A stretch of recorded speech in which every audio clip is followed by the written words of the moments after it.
Welcome to Odia digital learning पिलामाने एबे आमे षष्ठ श्रेणी गणित पाठर एकादश अध्याय को देखिबा।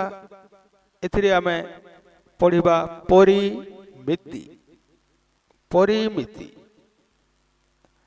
कोनोसी परिमाण को माप करिबा हेउची परिमिति।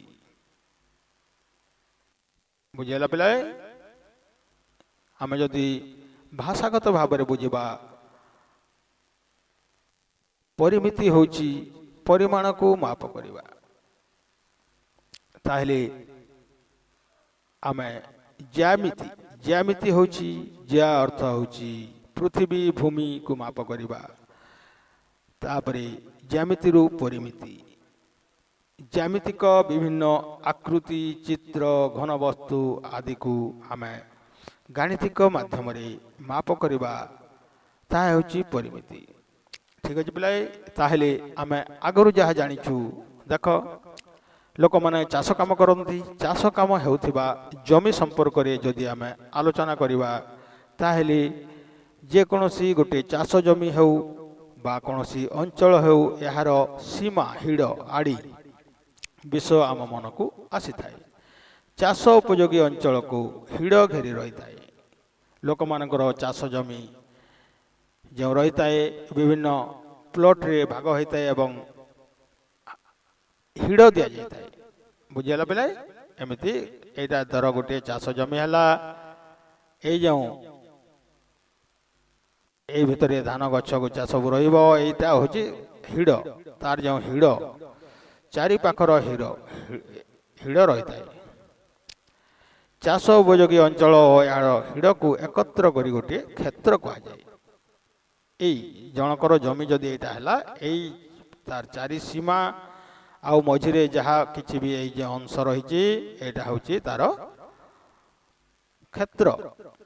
बुझेला पिलाए अवश्य यही क्षेत्रर हिड़र किसी प्रस्थ रही जमी रे हिड़ माने हिड़ गुड़िक केतेक ओसारिया होता है एमती ओसारिया होता है पिलाए एमती जो देखा जमी गुड़िक एमती ओसारिया हिड़ रही थाए बा बंध आड़ी है। बुझेला पिलाए मात्र आमे ज्यामिति रे जो क्षेत्र विषय रे आमे आलोचना करू तार सीमा निरूपक रेखा खंड गुड़िकर प्रस्थ न थाए जथा आयत क्षेत्र केवल एमती रही थाए पिलाए। आमे जदि आयत क्षेत्र देखिबा यार केवल गोटे सीमा रेखा तार प्रस्थ न थाए किंतु बंध आड़ी किंबा जमी यार आड़ीर प्रस्थ रही थाए। ताहले पिला माने हम जानिबा सही रेखाखंड गुड़िकर दैर्घ्यर समष्टि को क्षेत्रर परिसीमा कहा जाए। ए जो गोटे क्षेत्र है क्षेत्र जमिति भी हेउ यही जो रेखाखंड धर आम यू आरंभ करवा जहाँ कि यहाँ जो अच्छी यार दैर्घ्यर समष्टि चारि पाखर दैर्घ्यर समष्टि को यार परिसीमा कह जाए। सीमा रेखा खंड गुड़िक द्वारा आबद्ध अंचलर परिमाण को संपुक्त क्षेत्रर क्षेत्रफल कह जाए। ताहले एटा जदि परिसीमा है पिलाए ताहले क्षेत्रफल कौन हम क्षेत्रफल होउची ए जो भीतर जगह ए जो भीतर अंश ए जो केते जगह माड़ी बसी ये क्षेत्रटी केते जगह माड़ी बसी तार परिमाण होची यार क्षेत्रफल। क्षेत्रफल होची ए जो तार परिमाण। बुझेला बेले ए जो जगह माड़ी बसी एटा होची तार क्षेत्रफल।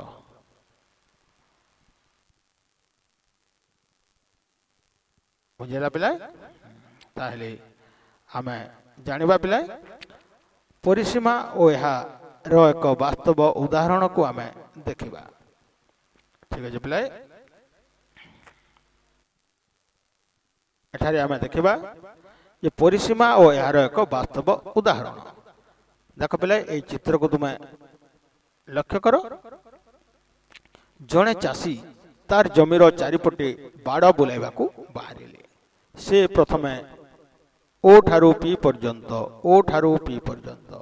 प्रथमे ओ ठारू देख ओ ठारू पी पर्यंत है तापरे पी ठारू क्यू पर्यंत, तापरे क्यू ठारू आर पर्यंत, तापरे आर ठारू एस पर्यंत एवं एस ठारू ओ पर्यंत से क्रमान्वय बाड़ देले ताहले से बुझिथिबा बाड़र दैर्घ्य केते पिलाए आमे देखिबा। एठारे एटा होची ओ ठारू पी पर्यंत केते होची देखिबा। ओ ठारू पी पर्यंत केते होची पिलाए 4 मीटर, तापरे पी ठारू क्यू पर्यंत 5 मीटर, तापरे क्यू ठारू आर पर्यंत 3 मीटर, तापरे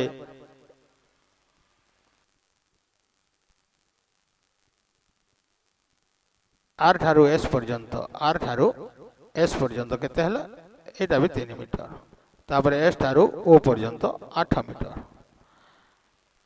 ताहले आमे जदि यार केते दूरता से बाड़ा बुलाइले सेटा हला तार परिसीमा। ताहले ए सब को जदि आमे मिसै दबा 4 5 4 5 9 3 12 12 3 15 8 23 मीटर, ताहले 23 मीटर हला से बाड़र परिसीमा। बुझाला पिला।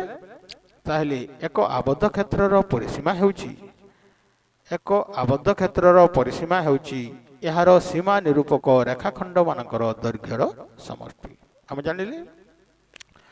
ताहले आमर नीतिदिन जीवन रे आमे आमर दैनंदिन जीवन रे परिसीमार धारणा को आमे व्यवहार करि परिबा।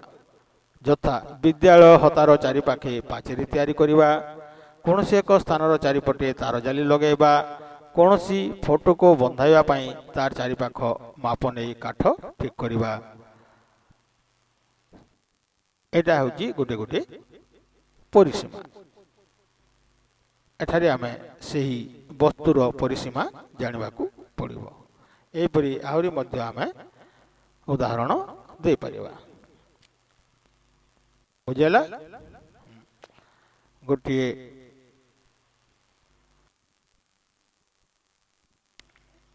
गोटे कांथर तार चारि पाखरे गार टाणिबा। बुझेला। एथिरे आमे तार परिसीमा जानि परिबा। ताहले पिला माने एटा को आमे निजे करी देखिबा। निजे करी देखो 3 सेंटीमीटर 4 सेंटीमीटर 5 सेंटीमीटर 6 सेंटीमीटर मापर 4टी सीधा काठी नियो। साइकिल रे व्यवहार बल्ब ट्यूब को व्यवहार करी काठ गुडी को जोड़ी एक चतुर्भुज आकृति तैयारी करो। एबे एही चतुर्भुजर जे कोनसी गोटी शीर्ष ठारे थिबा ट्यूब को खोली दियो ओ काठी गुडी को निम्न रे दिया चित्र भली गोटे सरल रेखा सजाड़ी रख। आमे पूर्व व्यवहार करथिबा 4 खंड काठी को जोड़ी देबार गोटे रेखाखंड आकृति मिलिला। एही रेखाखंडर दैर्घ्य होची पूर्व प्रस्तुत होइतबा चतुर्भुजर परिसीमा। बुझेला पिला। ताहले एठारे आमे जानिबा जे एई परीक्षाटी को तुम निजे मध्य करि परिबा पिला। हला एमिति 4 गोटी काठी नै जबो। एमिति 4 गोटी काठी नै जबो 1 2 3 4। तापर एटा को ए जगह रे साइकिल रो वोल्ट्यू देई एटा को जोड़ी दबो। ए जगह रे वोल्ट्यू देई एटा को जोड़िबा को पड़िबो तुमको। जोड़ी दलो पुणे वोल्ट्यू टे दे दलो पुणे जोड़ी दलो आ गोटी पुणे वोल्ट्यू टे दे दलो आ गोटी जोड़ी दलो 4टी काटी गला। तापरे आको तुमे कोन करिवो एमिति भांग करि दबो। एमिति जदि आमे भांग करि दबा एटा जेतु वोल्ट्यू लागि छि रबर लागि छि ता एमिति हे जबो। एमिति हे जबो कि न पिले। एमिति कोन कोन रे सब वोल्ट्यू रहि जबो। ताले आको जदि आमे पुणी गोटे रेखाखंड तैयारी करिबा जे कोनोसी गोटे पाकर वोल्ट्यू को खोली दबा। ବୁଝିଲା ଯେକୌଣସି ଗୋଟିଏ ପାଖର ଭଲ୍ଟକୁ ଯଦି ଖୋଲିଦେବା ତାହେଲେ ଏହିପରି ଗୋଟିଏ ରେଖାଖଣ୍ଡ ତିଆରି ହୋଇଯିବ। ତାହେଲେ ଏହି ରେଖାଖଣ୍ଡର ଦୈର୍ଘ୍ୟ ହେବ ଏହି ଚତୁର୍ଭୁଜାକୃତି ଆକୃତିର ପରିସୀମା। ବୁଝିଲା ପିଲା? ତାହେଲେ ଏବେ ଆମେ ଜାଣିବା ପରିସୀମା ବାହାର କରିବାର ସୂତ୍ରକୁ ଆମେ ଦେଖିବା। ପରିସୀମା ସମ୍ବନ୍ଧୀୟ ସୂତ୍ର।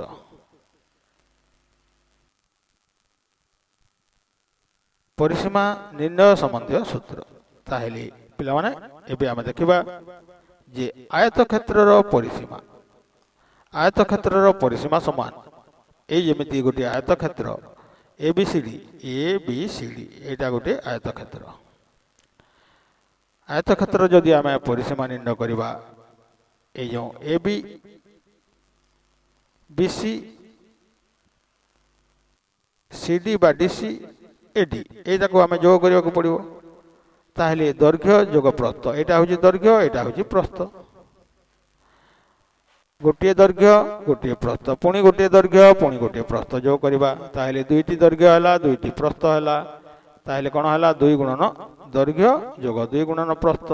ତାହେଲେ ଶେଷରେ 2 ଗୁଣନ ଦୈର୍ଘ୍ୟ ଯୋଗ ପ୍ରସ୍ଥ। ତାହେଲେ ଆୟତକ୍ଷେତ୍ରର ପରିସୀମା ଆମେ ଜାଣିଲେ 2 ଗୁଣନ ଦୈର୍ଘ୍ୟ ଯୋଗ ପ୍ରସ୍ଥ। ଠିକ୍ ସେହିପରି ଆୟତକ୍ଷେତ୍ର କ'ଣ ହେଉଛି ଦୈର୍ଘ୍ୟ ଦୈର୍ଘ୍ୟ ସମାନ ହେଉଛି ଆଉ ପ୍ରସ୍ଥ ପ୍ରସ୍ଥ ସମାନ ହେଉଛି କିନ୍ତୁ ଦୈର୍ଘ୍ୟ ଓ ପ୍ରସ୍ଥ ସମାନ ହେବ ନାହିଁ। ତେଣୁକରି ଦୈର୍ଘ୍ୟ ଯୋଗ ପ୍ରସ୍ଥକୁ 2ରେ ଗୁଣନ କରିଦେଲେ ଆୟତକ୍ଷେତ୍ରର ପରିସୀମା ଆମେ ବାହାର କରିପାରିବା। ଠିକ୍ ସେହିପରି ବର୍ଗକ୍ଷେତ୍ରର ପରିସୀମା କ'ଣ ହେଉଛି ବର୍ଗକ୍ଷେତ୍ରର ଯେହେତୁ 4 ବାହୁ ସମାନ ରହୁଛି ସେଥିପାଇଁ 4ଟି ଦୈର୍ଘ୍ୟ କହିଲେ ଆମେ ମିଶାଇ ଦେଲେ ବାହାରି ପଡ଼ିବ। ସେଥିପାଇଁ ବର୍ଗକ୍ଷେତ୍ରର ପରିସୀମାର ସୂତ୍ର ହେଉଛି 4 ଗୁଣନ ଗୋଟିଏ ବାହୁ ବା ଦୈର୍ଘ୍ୟ। ତାହେଲେ ଆମେ ଜାଣିଲେ ପିଲାଏ ଯେ ଆୟତକ୍ଷେତ୍ରର ପରିସୀମା ହେଉଛି 2 ଗୁଣନ ଦୈର୍ଘ୍ୟ ଯୋଗ ପ୍ରସ୍ଥ ଆଉ ବର୍ଗକ୍ଷେତ୍ରର ପରିସୀମା ହେଉଛି 4 ଗୁଣନ ଦୈର୍ଘ୍ୟ। ତାହେଲେ ପିଲାଏ ଆମେ ଯଦି ଭାବିବା ଗୋଟିଏ ସମବାହୁ ତ୍ରିଭୁଜର ପରିସୀମା କିପରି ବାହାରିବ। ସମବାହୁ ତ୍ରିଭୁଜର ସମବାହୁ ତ୍ରିଭୁଜର 3ଟି ବାହୁ ଏମିତି ଯଦି 3ଟି ବାହୁ ସମାନ ହେଲା ତାହେଲେ 3 ଗୁଣନ ବାହୁ 3 ଗୁଣନ ଗୋଟିଏ ବାହୁକୁ ଯଦି ଆମେ ଗୁଣନ କରିଦେବା ତାହେଲେ ସମବାହୁ ତ୍ରିଭୁଜର ପରିସୀମା ବାହାରି ପଡ଼ିବ। ହେଲା ପିଲାଏ? ଠିକ୍ ଅଛି ପିଲାମାନେ ତାହେଲେ ଏଇ ପାଠଟିକୁ ତୁମେ ତୁମ ପାଠ ବହିରେ ଅଭ୍ୟାସ କରିବ। ଆଜି ପାଇଁ ଏତିକି ପଢ଼ିବା ପରେ ପୁଣି ଆଗକୁ ପଢ଼ିବା। ଧନ୍ୟବାଦ ପିଲାଏ।